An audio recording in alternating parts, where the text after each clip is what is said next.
ونصلي على رسوله الكريم أما بعد فأعوذ بالله من الشيطان الرجيم بسم الله الرحمن الرحيم الذين آمنوا وهاجروا وجاهدوا في سبيل الله بأموالهم وأنفسهم أعظم درجة عند الله وأولئك هم الفائزون حقا درود شريف پڑھی اللهم صل وسلم وبارك على عبدك رسول الكريم رحمة للعالمين شفيع المذنبين سيدنا مولانا ونبينا محمد وعلى آله وأهل بيته وأولاده وذريته وأزواجه وصحابه وأوليائه وأمته أجمعين كما صليت وسلمت وباركت ورحمت على سيدنا إبراهيم وعلى آل سيدنا إبراهيم إنك حميد مجيد معزز محترم আমার মুর্শিদ ও উলামায়ে হক্কানি আমার পীর ভাইগণ আল্লাহ পাক রব্বুল আলামিনের দরবারে কোটি কোটি শুকরিয়া যে আল্লাহ পাক রব্বুল আলামিন আমাদেরকে এই পাক মজলিসে গুনাহ মাফের মজলিসে বসার তৌফিক দিয়েছেন। প্রত্যেকেই শুকরিয়া আদায় করি, বলি আলহামদুলিল্লাহ। সেই মহামানব রসুল পাক সাল্লাল্লাহু আলাইহি ওয়াসাল্লামের দরবারে প্রত্যেকের কোটি কোটি দরুদ ও সালাম বর্ষিত হোক। প্রত্যেকেই বলি আল্লাহুম্মা আমিন, আল্লাহুম্মা আমিন। ভাই, আমরা যারা বসে আছি প্রত্যেককে অনুরোধ করব গল্প গুজব না করি, কারণ যেহেতু সময় খুবই সীমিত। আমি কালকের যে কথা বলেছিলাম তার উপরে ভিত্তি করে আজকের আমাদের আব্দুল্লাহ সাহেব যে আয়াতে কারিমা পাঠ করেছে সেটাকে কমপ্লিট করা। আমি বলেছিলাম যে আমরা সবাই সিরাতাল মুস্তাকিমের রাস্তায় চলতে চাই এবং প্রত্যেক নামাজে, 5 ওয়াক্ত নামাজে আমরা এটা বলি। এছাড়াও ওজিফা পড়ি, ওজিফার মধ্যে কথা পড়ি। সেই 4টা রাস্তা কি বলেছিলাম? আমাদের ডক্টর শহীদুল সাহেব কথা বলেছেন 4টে। একটা হলো নবীদের পথ, একটা হলো সিদ্দিকিনদের পথ, আর একটা হলো শহীদদের পথ, আর একটা হলো সালেহীন অর্থাৎ কামেল ওলি আল্লাহদের পথ। এই 4টে পথের কথা বলেছিলাম। কে বলেছেন? আল্লাহ সুবহানাহু ওয়া তাআলা। এইবারে দেখব যে আল্লাহ যে বলছেন এই সালেহীনদের পথ ধরে তোমরা সিরাতাল মুস্তাকিমের পথে চলবে। এখন সেই সালেহীন ব্যক্তি, আল্লাহওয়ালা ব্যক্তিটা কেমন, যেটা আব্দুল্লাহ সাহেব আয়াতের কিছুটা অংশ বলেছেন, আর সেই আয়াতে কারিমাটা আমি পাঠ করেছি। আল্লাহ বলছেন আল্লাযীনা আমানু, আল্লাযীনা মানে যারা, কারা? আমানু, যারা ঈমান এনেছে, হাজারু, হিজরত করেছে, ওয়াজাহাদু, এবং প্রচেষ্টা করেছে, পরিশ্রম করেছে, জিহাদ করেছে, ফি সাবিলিল্লাহ, আল্লাহর রাস্তায়, বিআমওয়ালিহিম, নিজেদের মাল ধন সম্পদকে আল্লাহর রাস্তায় কুরবানি করেছে, আনফুসিহিম, নিজেদেরকেও কুরবানি করেছে, আ'জামু দারাজাতান ইনদাল্লাহ, আমি আল্লাহ আমার নিকট এরাই হলো সর্বোত্তম। জোরে বলি সুবহানাল্লাহ। ওয়া উলাইকা হুমুল ফাইজুন, আর এরাই হলো সফলকামী। জোরে বলি সুবহানাল্লাহ। তাহলে এখানে কথা হলো, 1 নম্বর কথা ঈমান এনেছে আর হিজরত করেছে। আমরা জানি আমাদের নবী সাল্লাল্লাহু আলাইহি সাল্লাম মক্কা থেকে মদিনায় হিজরত করেছেন।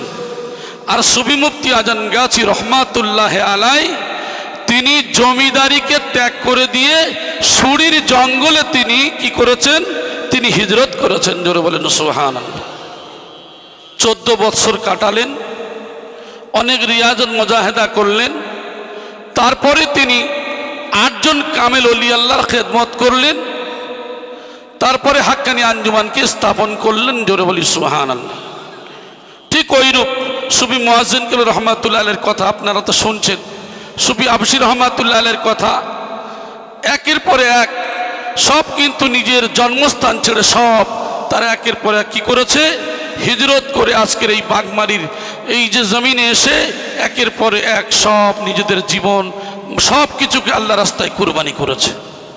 আজকের মওজুদা মাস্টার সাহেব গাদ্দী নাসির হুজুর কিবলা দামাত বরকাতুম মাদ্দাজুল আলিয়া, তিনিও পরস্পর সুফি সবল সিংহপুরী রহমতুল্লাহ আলাইহি জীবনের চাকরিকে ছেড়ে দিয়ে তিনিও কি করলেন, তিনি আসলেন আপিসি রহমতুল্লাহ আলাইহির কথাও শুনেছেন। এক একটা ওলি আল্লাহ সব হিজরত করেছেন। আর শেষ গাদ্দী নাসির হুজুর কিবলা দামাত বরকাতুম মাদ্দাজুল আলিয়া, তিনিও কি করেছেন, তার জন্মস্থান ছেড়ে আজকের তিনি জান মাল সব কিছু কুরবানি করে তিনিও তার আজকের তিনিও হিজরত করে এই বাগমারির ছোট্ট ঘরে অর্থাৎ হুজরা মোবারকে তিনি প্রবেশ করেছেন। জোরে বলি সুবহানাল্লাহ। এদের সম্পর্কে আল্লাহ কি বললেন, বলছে আমার নিকট এরাই হলো সর্বোত্তম, উলাইকা হুমুল ফাইজুন, আর এই সমস্ত ব্যক্তিরা এরাই হলো সফলকামী। জোরে বলি সুবহানাল্লাহ। সূরা তাওবার আয়াত নম্বর 20 21 নম্বর আয়াতের মধ্যে কি বলছে, ইউবাশশিরুহুম রাব্বুহুম বিরহমাতিন মিনহু ওয়া রিদওয়ানিন ওয়া জান্নাতিন লাহুম ফিহা নাঈমুম মুকিম। কি বলছেন, তাদের প্রতিপালক তাদেরকে নিজের পক্ষ থেকে সুসংবাদ দিয়েছেন, মানে আল্লাহ সুবহানাহু ওয়া তাআলা আল্লাহর পক্ষ থেকে সুসংবাদ দিয়েছেন। শুনুন কিসের সুসংবাদ, সুসংবাদ হলো রহমত। জোরে বলেন সুবহানাল্লাহ। ও সন্তুষ্টি, আল্লাহর রহমত এবং সন্তুষ্টি, আল্লাহ তাদের উপরে সন্তুষ্ট হয়ে গেছেন। আল্লাহর দয়া, আল্লাহর করুণা, আল্লাহর রহমত তানাদের উপরে হয়ে গেছে। জোরে বলি সুবহানাল্লাহ। এবং জান্নাতের, জোরে বলি সুবহানাল্লাহ, তাদের জন্য কি সুসংবাদ, জান্নাতের সুসংবাদ। একবার জোরে বলি সুবহানাল্লাহ। তাহলে আমরা বুঝতে পারি আমাদের বেশাক আমাদের কামেল মোর্শেদ সুফি মুফতি আজান গাজী রহমাতুল্লাহ আলাইহি এবং তানার খলিফাগণ কোরআন অনুযায়ী আল্লাহর কথা অনুযায়ী তানারা জান্নাতি। জোরে বলেন সুবহানাল্লাহ। এখন আমরা যদি লক্ষ্য করে দেখি, অনেকেই জানেন যে আজকে তানারা সব ছেড়ে দিয়ে আজকের আল্লাহর জন্য যে জীবন উৎসর্গ করেছেন। আমরা মনে করি আজকের আমাদের ঘর বাড়ি বিল্ডিং বালাখানা সব কিছু আছে, আমরা খুবই চালাক, আর তানারা সব কিছু ছেড়ে দিয়ে আল্লাহর জন্য কুরবানি করেছেন।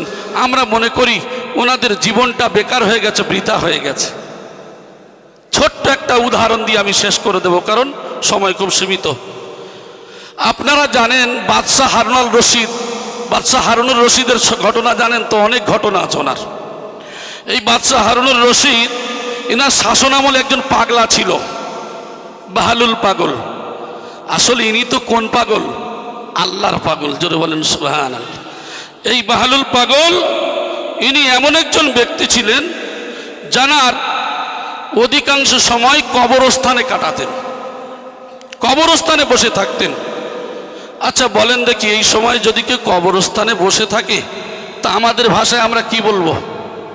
ঠিক বাদশাহ ওইরূপ বলেছেন যে পাগল, সে যদিও যেহেতু অধিকাংশ সময় কবরস্থানে কাটাতো।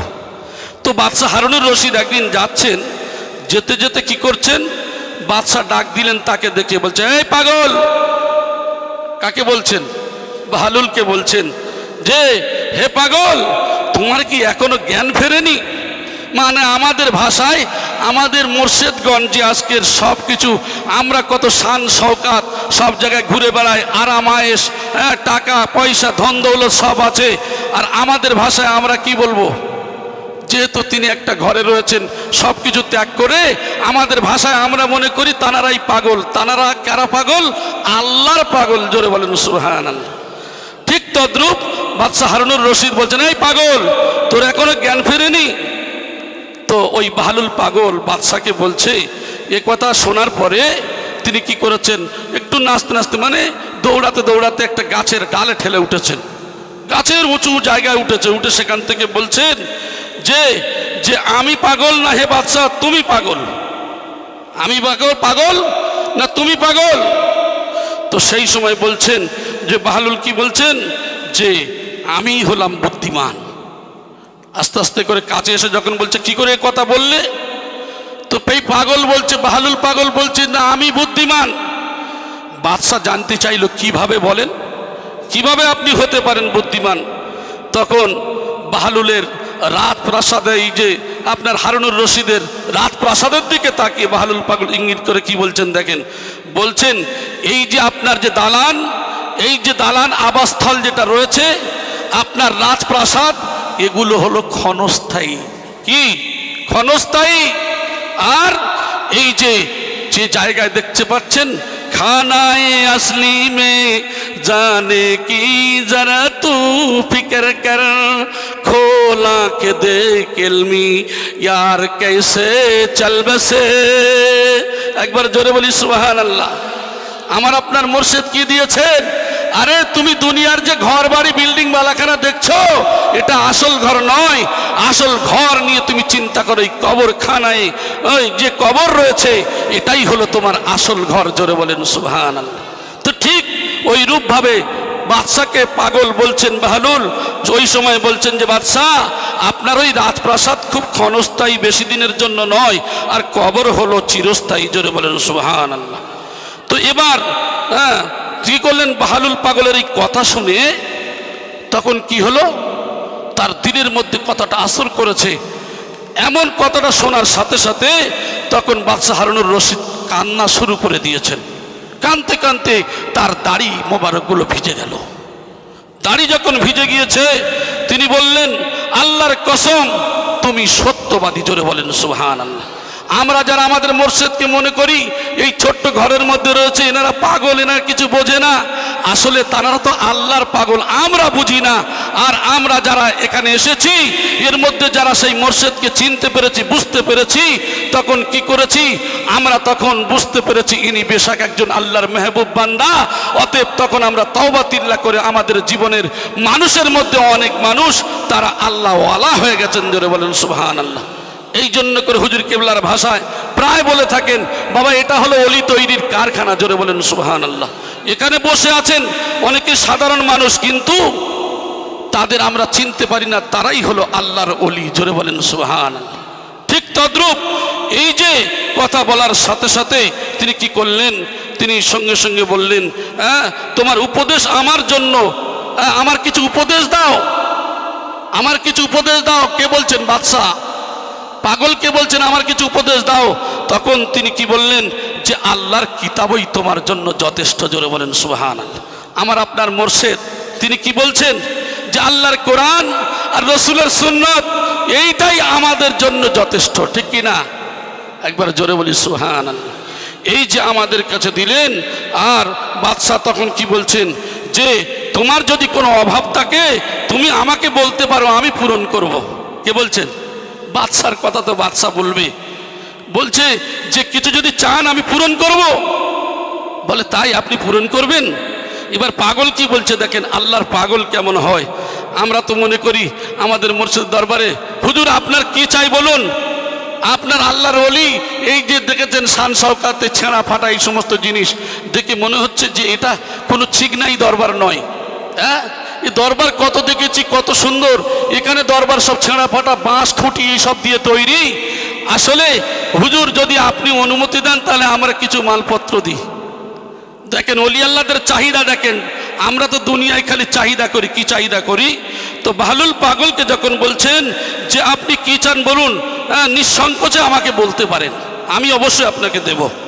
বাহলুল পাগল বললেন তাহলে আপনি দেবেন? বলে জি হ্যাঁ আমি দেব।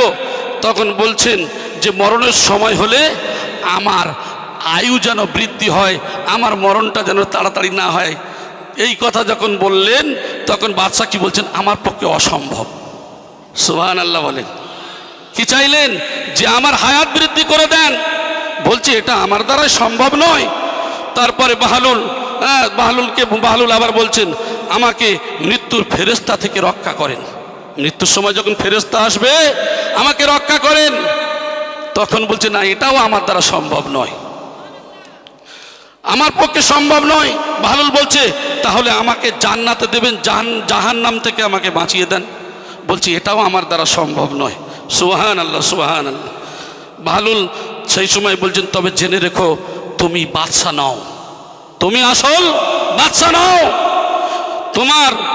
তুমি নিশ্চয়ই অন্য কারোর অধীনস্থে আছো, মানে তুমি আল্লাহর বান্দা, এইটাই তোমার বিশ্বাস করতে হবে। আল্লাহর বান্দা হিসাবে তুমি যে এইগুলো যখন দিতে পারো না, নিশ্চয়ই তোমার উপর একজন রব আছেন, তিনিই হলেন আল্লাহ। জোরে বলেন সুবহানাল্লাহ। কিভাবে যে আমাদের রবকে চেনাচ্ছেন আমার আপনার মুর্শিদ, যে হে বান্দা দুনিয়ায় তোমাদের যদি মোবাইলের যদি রিংটন বাজে, মোবাইলের রিংটন বাজতেই থাকে, যখন ফোন আসে তুমি কি করো, দিনে যদি 100টা কল আসে তুমি 100 বার কলকে রিসিভ করো। হে বান্দা যে রব তোমাকে দিনে 5 বার করে ডাকছে, আল্লাহর দিকে ডাকছে, যখন হাইয়া আলাস সালাহ হাইয়া আলাল ফালাহ যখন ডাকছে, বান্দা তুমি 5 বার তো আল্লাহর ডাকে সাড়া দাও না। যে মোবাইলে সারাদিনে যদি এতবার ডাকে তুমি প্রত্যেকবারই সাড়া দাও, কিন্তু আল্লাহর ডাকে 5 বার তুমি সাড়া দাও না। যে আল্লাহ সুবহানাহু ওয়া তাআলা তোমার সৃষ্টি করলো, যে আল্লাহ তোমার রিজিক দিল, যে আল্লাহ সুবহানাহু ওয়া তাআলা তোমার সব কিছু পালন করলো, অতএব তুমি সেই রবকে ভুলে গেলে বান্দা, রবকে ভুলে গেলে। অতএব আমাদের কাজ হবে, আমরা সেই পথ ভোলা মানুষ, আমরা সিরাতুল মুস্তাকিম কেন বারবার চাইবো? এই সিরাতুল মুস্তাকিমের পথ ধরতে গেলে এই জন্য করে আল্লাহ বললেন নবীন, সিদ্দিকিন, সুহাদা, সালেহিন, অর্থাৎ শেষ যুগে শেষ সময়ে এই সমস্ত কামেল ওলি আল্লাহ যারা, তাদের পথ অনুকরণ করবে। আর ওই ওলি আল্লাহ কেমন হবে? এই কোরআনের থ্রুতে যাদের জান মাল সব কিছু আল্লাহর রাস্তায় কুরবানি করে দিয়েছে, এদের পথ অনুকরণ করবেন। অতএব আমরা এসেছি সেই কামেল ওলি আল্লাহর দরবারে, আমাদের মরে যাই আমরা কামেল ওলি আল্লাহর এই দামনটা যেন না ছেড়ে যায়। আল্লাহ পাক রব্বুল আলামিন যেন আমাদের প্রত্যেকের বিনা কাজায় 5 ওয়াক্ত নামাজ, কোরআনী ওজিফা, রিজকে হালাল, সাধ্যমতো তাকওয়া পরহেজগারি করার তৌফিক দান করেন। আমিন সুম্মা আমিন। ওয়া আখিরু দাওয়ানা আনিল হামদুলিল্লাহি রাব্বিল আলামিন। হাক্কানি দরুদ।